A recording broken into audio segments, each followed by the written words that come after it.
नमस्कार मंडळी, सर्वांचं जॉबवाला यूट्यूबर या चॅनलवरती सहर्ष स्वागत. मित्र हो, डॉक्टर पंजाबराव देशमुख कृषी विद्यापीठ कृषीनगर अकोला येथे लिपिक वर्गीय आणि इतर पदांच्या 80 जागांकरिता जाहिरात प्रसारित करण्यात आलेली आहे. यासाठी ऑनलाईन पद्धतीने 10 एप्रिल 2025 पर्यंत अर्ज मागवण्यात येत आहेत. या जाहिराती अंतर्गत कोणकोणती 80 पदे भरली जाणार आहेत, तसंच त्या पदांकरता शैक्षणिक अर्हता किती असेल, वयोमर्यादा किती असेल, शैक्षणिक शुल्क, त्याबरोबर अर्ज करण्यासाठी किती शुल्क आकारले जाईल आणि ऑनलाईन पद्धतीने अर्ज कोठे आणि कसा सादर करायचा, तसेच परीक्षेचं स्वरूप कसं असणार आहे याबद्दलची सविस्तरशी माहिती आज आपण या व्हिडिओच्या माध्यमातून घेऊयात. तत्पूर्वी आपण या चॅनलवर नवीन असाल तर आपण आपल्या जॉबवाला यूट्यूबर या चॅनलला सबस्क्राईब करा आणि बेल आयकॉनला प्रेस करा, म्हणजे नोकरी संदर्भात आणि जॉब संदर्भात ज्या काही नवीन अपडेट्स असतील त्या आपल्यापर्यंत सहज पोहोचतील. मित्र, कृषी विद्यापीठाच्या या जाहिराती अंतर्गत वरिष्ठ लिपिक पदाच्या 5 जागांकरता अर्ज मागवण्यात आलेले आहेत. या वरिष्ठ लिपिक पदाची वेतन श्रेणी S8 असून 25,500 ते 81,100 असं पे स्केल असणार आहे. आता समांतर आरक्षणाचं विवरणपत्र जे आहे ते या ठिकाणी आपण या तक्त्यामध्ये पाहू शकता. व्हिडिओ पॉज करून हे आपण समांतर आरक्षणाचं विवरणपत्र बघायचं आहे. तसंच मित्र हो, शाखा सहाय्यक आणि टंकलेखकची तब्बल 39 पदे रिक्त असून यासाठी अर्ज मागवण्यात आलेले आहेत. S6 ही वेतन श्रेणी या पदासाठी लागू असून 19,900 ते 63,200 असं पे स्केल असणार आहे. या शाखा सहाय्यक आणि टंकलेखकच्या 39 पदांचं समांतर आरक्षणाचं विवरणपत्र आपण या टेबलमध्ये बघू शकता. मित्र, व्हिडिओ पॉज करून हे आरक्षण आपण व्यवस्थित बघून घ्यायचं आहे. त्यानंतर कनिष्ठ अभियंता स्थापत्य या पदासाठी 5 पदे रिक्त असून अर्ज मागवण्यात आलेले आहेत. या पदाची वेतन श्रेणी ही S10 असून 29,200 ते 92,300 असं पे स्केल आहे. या ठिकाणी समांतर आरक्षणाचं विवरणपत्र आपण पाहू शकता. तसंच मित्र, ग्रंथालय सहाय्यकाचं 1 पद रिक्त असून वेतन श्रेणी S6 अशी आहे. 19,900 ते 63,200 असं पे स्केल असणार आहे. हे 1 पद जे आहे ते खुल्या प्रवर्गासाठी देण्यात आलेलं आहे, म्हणजे कोणीही या ठिकाणी आपला अर्ज सादर करू शकता. वरिष्ठ यांत्रिकाची 4 पदं रिक्त असून S8 ही वेतन श्रेणी आहे. 25,500 ते 81,100 असा पे स्केल या पदासाठी आहे. या ठिकाणी आपण समांतर आरक्षणाचं विवरणपत्र पाहू शकता. तसंच मित्र, कनिष्ठ यांत्रिकाची 6 पदं रिक्त असून S6 वेतन श्रेणी आहे, तर 19,900 ते 63,200 असं पे स्केल आहे. कनिष्ठ यांत्रिकसाठीची 6 पदं, त्यांचं समांतर आरक्षणाचं विवरणपत्र आपण या ठिकाणी बघू शकता. मित्र, पंप परिचाराची 2 पदं रिक्त आहेत आणि S6 ही वेतन श्रेणी या पदासाठी असून 19,900 ते 63,200 असं पे स्केल असणार आहे. आता ही 2 पदं जी आहेत त्यामध्ये अजासाठी 1 आणि खुल्या प्रवर्गासाठी 1 अशी 2 पदं आहेत. समांतर आरक्षणाचं विवरणपत्र या ठिकाणी तुम्ही बघू शकता. नंतर मित्र, वाहन चालकाची तब्बल 18 पदं रिक्त असून S6 ही वेतन श्रेणी या पदासाठी आहे. 19,900 ते 63,200 असं वेतन या पदासाठी आहे. या 18 पदांचं समांतर आरक्षणाचं विवरणपत्र या ठिकाणी प्रवर्गनिहाय जी काही 18 पदं या ठिकाणी दिलेली आहेत ती तुम्ही बघू शकता. तर व्हिडिओ पॉज करून आपण समांतर आरक्षणाचं विवरणपत्र बघायचं आहे. आता या ठिकाणी मित्र या वेगवेगळ्या पदांसाठी किमान शैक्षणिक अर्हता काय आहे आणि त्यासाठी परीक्षेचं स्वरूप कसं असणार आहे, परीक्षा पद्धती कशी असणार आहे ते आपण या ठिकाणी बघूयात.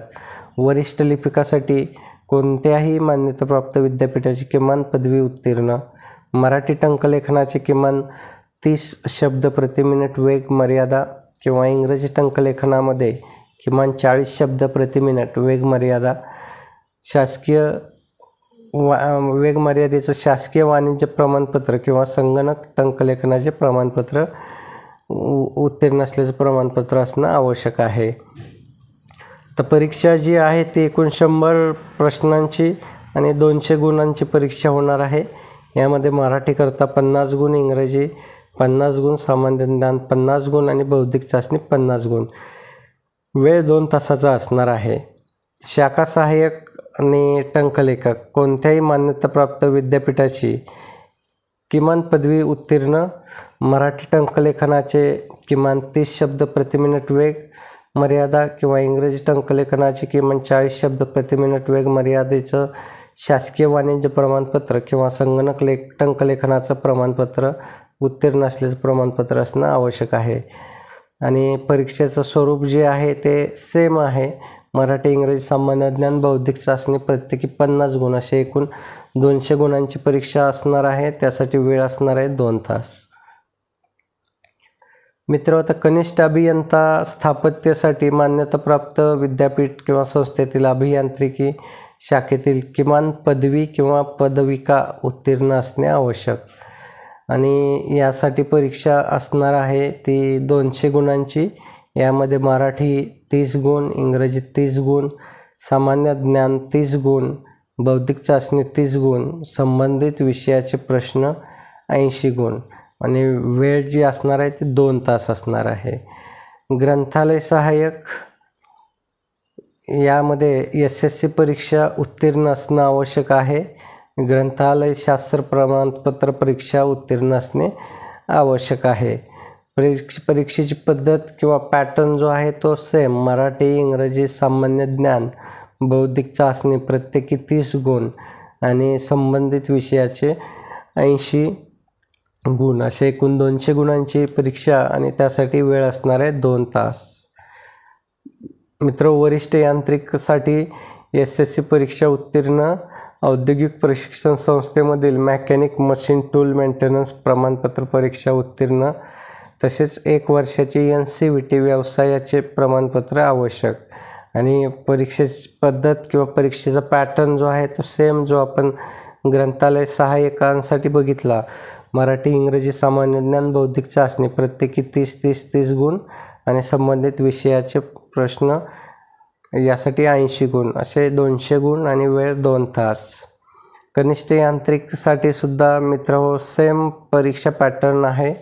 तर शैक्षणिक अर्हतेमध्ये SSC परीक्षा उत्तीर्ण, औद्योगिक प्रशिक्षण संस्थेमधील मेकॅनिक मशीन टूल्स मेंटेनन्स प्रमाणपत्र परीक्षा उत्तीर्ण, 1 वर्षाचं NCVT व्यवसायाचं प्रमाणपत्र आवश्यक.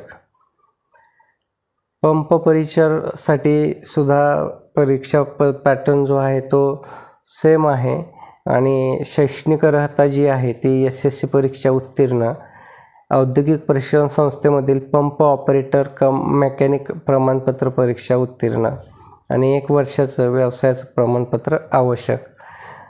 तर वाहन चालक या पदासाठी SSC परीक्षा उत्तीर्ण, हलके किंवा जड वाहन चालवण्याचा परवाना आवश्यक, बस चालवण्याकरता बॅच नंबर आवश्यक.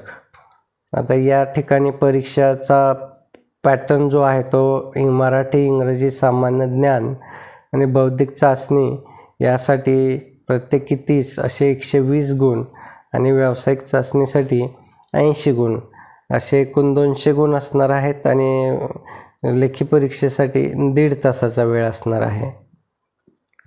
आता ही सर्व पदांसाठीची परीक्षा जी आहे ती वस्तुनिष्ठ बहुपर्यायी प्रश्न स्वरूपात आयोजित करण्यात येणार आहे. जे काही अचूक उत्तरे दिलेल्या प्रश्नांची संख्या असेल त्या प्रश्नांचाच अंतिम गुणांसाठी विचार केला जाईल. आणि कमीत कमी प्राप्त गुण जे आहेत त्यांच्या आधारे गुणवत्तेनुसार उमेदवारांची निवड करण्यात येणार आहे. निवड करताना कमीत कमी 45% गुण प्राप्त करणे आवश्यक राहील. जर त्याच्या खाली गुण असतील तर निवड करताना त्या उमेदवाराचा विचार केला जाणार नाही. तसेच वाहन चालक पदाकरता लेखी परीक्षेमध्ये 45% गुणांसह उत्तीर्ण होणाऱ्या उमेदवारांची 80 गुणांची व्यावसायिक चाचणी घेऊन लेखी व व्यावसायिक चाचणी परीक्षेतील एकूण गुणांच्या आधारे निवड करण्यात येईल. परीक्षेच्या स्वरूपाबाबत सविस्तर माहिती परीक्षा प्रवेशपत्रामध्ये पुरवण्यात येईल. आता वयोमर्यादा जी आहे ते मित्रहो, किमान वयोमर्यादा ही 18 वर्ष असणार आहे.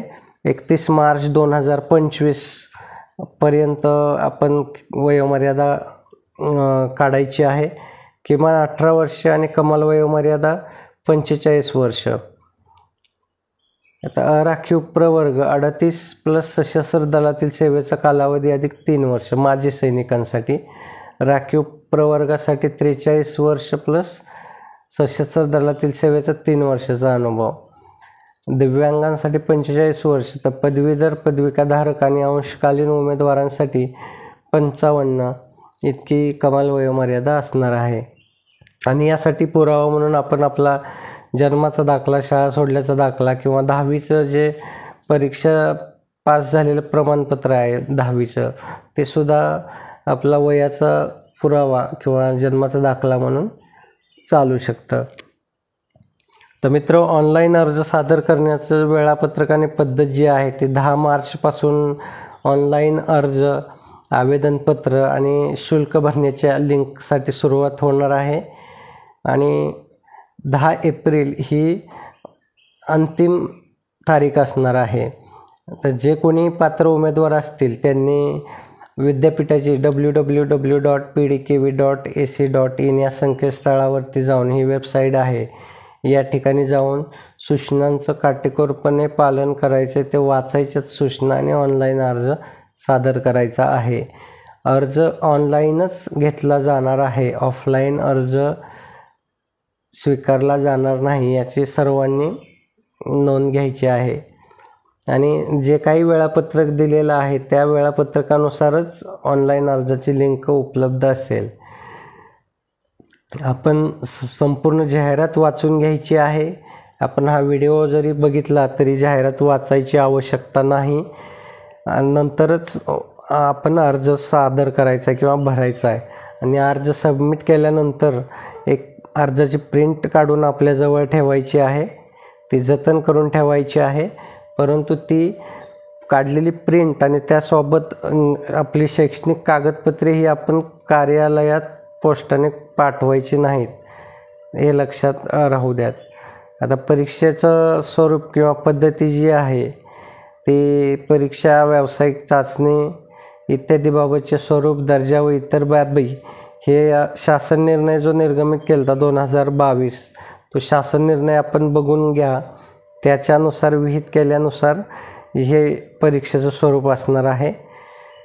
आता भरती किंवा परीक्षा प्रक्रिया शुल्क जे आहे ते अराखीव खुल्या प्रवर्गासाठी 500 रुपये, तर मागास प्रवर्ग किंवा आर्थिक दुर्बल घटक किंवा अनाथांसाठी 250 रुपये. आणि एकदा तुम्ही परीक्षा शुल्क भरलं की ते ना परतावा असणार आहे, नॉन रिफंडेबल असणार आहे. मित्र, आपण जोपर्यंत परीक्षा शुल्क भरत नाही तोपर्यंत आपल्या अर्जाचा विचार केला जाणार नाही आणि अर्ज ग्राह्य धरला जाणार नाही. माजी सैनिक, दिव्यांग उमेदवार यांना भरती किंवा परीक्षा प्रक्रिया शुल्कात सूट देण्यात आलेली आहे. आता समांतर आरक्षणाबाबतच्या सर्वसाधारण तरतुदी इथे आरक्षण वाईज दिलेल्या आहेत मित्र. त्या तुम्ही व्हिडिओ पॉज करून सविस्तर वाचन करून घ्यायच्या आहेत. मी पूर्ण ज्या काही तरतुदी आहेत त्या वाचणार नाही आहे येथे. महिला आरक्षणाची ही पहिली तरतूद, यात काही शासन निर्णयसुद्धा दिलेले आहेत मित्र. आणि ही दुसरी तरतूद. खेळाडू आरक्षण असेल तर त्यांच्यासाठी येथे ही पहिली आणि दुसरी तरतूद या ठिकाणी आपण वाचू शकता. या ठिकाणी तिसरी तरतूद आहे खेळाडू आरक्षणासाठी. तर दिव्यांगांचं आरक्षण आहे त्यांच्यासाठीच्या ह्या 3 तरतुदी आधी सर्वप्रथम तुम्ही वाचून घ्या. व्हिडिओ पॉज करून या तरतुदी सर्व व्यवस्थित आपण वाचू शकता. आणि त्यानंतर ह्या 4थी, 5वी, 6वी, 7वी आणि 8वी तरतूद दिव्यांगांसाठीची दिलेली आहे ती व्यवस्थित वाचून घ्या. खाली 9वी आणि 10वी तरतूद आहे ती आपण बघू शकता. या ठिकाणी अनाथ आरक्षणांसाठी 2 तरतुदी दिलेल्या आहेत. तसंच माजी सैनिकांचे आरक्षण आहे त्यासाठी 2 तरतुदी दिलेल्या आहेत, त्या तुम्ही व्हिडिओ पॉज करून वाचून घ्या. भूकंपांसाठीच्या आरक्षणासाठी 2 तरतुदी, तर पदवीधर अंशकालीन कर्मचाऱ्यांच्या ज्या काही तरतुदी आहेत 2 त्या या ठिकाणी बघू शकता.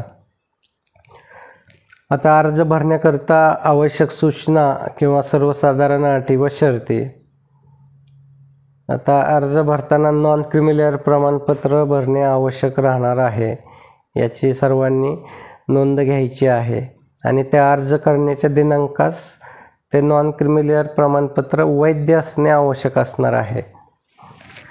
तर आरक्षणासंदर्भात आपण बघितलं तर न्यायप्रविष्ट अंतिम निर्णयाच्या अधीन राहून पदभरतीची कार्यवाही करण्यात येणार आहे. नंतर नॉन क्रिमिलेअरची सत्यता पडताळणी साठीची ही 3री अट तुम्ही बघू शकता. विविध मागास प्रवर्ग, महिला, प्रावीण्यप्राप्त खेळाडू, अनाथ इत्यादींसाठी सामाजिक व समांतर आरक्षण शासनाकडून वेळोवेळी जारी करण्यात आलेल्या आदेशानुसार राहणार आहे.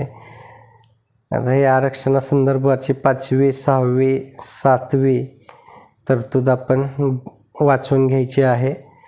नंतर कोणत्याही आरक्षणाचा लाभ 8वी तरतूद हे महाराष्ट्राचे सर्वसाधारण रहिवासी असणाऱ्यांनाच अनुज्ञेय असणार आहे.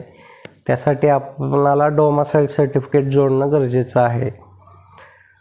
9वी तरतूद आहे समांतर आरक्षण अंतर्गत. 10वी तरतूदसुद्धा मागासवर्गीय उमेदवारांसंदर्भात आहे. 11वी तरतूद जात वैधता प्रमाणपत्राबाबत आहे, ती तुम्ही वाचून घ्यायची आहे. नंतर 12वी तरतूद लहान कुटुंबाचं प्रतिज्ञापत्र आपण सादर करणं आवश्यक असणार आहे. 13व्या तरतुदीमध्ये प्रकल्पग्रस्त संदर्भातली तरतूद आहे. 14 उमेदवारास एकापेक्षा अधिक संवर्गासाठी अर्ज करायचे असल्यास प्रत्येक संवर्गासाठी स्वतंत्र अर्ज सादर करायचा आहे आणि प्रत्येक अर्जाचं स्वतंत्र शुल्क आपण भरायचं आहे. नंतर उमेदवाराने ऑनलाईन परीक्षा, व्यावसायिक चाचणी तसेच शारीरिक क्षमता चाचणींमध्ये मिळविलेल्या गुणांच्या आधारे गुणवत्तेनुसार विचार क्षेत्रातील उमेदवारांना कागदपत्रे पडताळणी करता बोलवण्यात येईल. त्यावेळेस उमेदवाराने ऑनलाईन अर्ज सादर करताना जी कागदपत्रे अपलोड केलेली होती तीच कागदपत्रे फक्त ग्राह्य धरण्यात येतील. त्याबाबत वेळोवेळी संकेतस्थळावरती सूचना निर्गमित करण्यात येतील. कागद पडताळणी करता बोलवल्यानंतर आपली निवड झाली असा दावा किंवा असं गृहीत कुठल्याही उमेदवाराने धरायचं नाही आहे. तर उमेदवारांना लेखी परीक्षा, शारीरिक क्षमता, व्यावसायिक चाचणी तसेच कागदपत्र पडताळणी करता स्वखर्चाने हजर राहावं लागणार आहे. आपण जाहिरातीचा अंतिम स्वीकृती दिनांक 10 एप्रिल असल्याचं सुरुवातीलाच बघितलं. त्यामुळं 10 एप्रिल 2025 पर्यंतचीच वैध कागदपत्रे ग्राह्य धरण्यात येतील.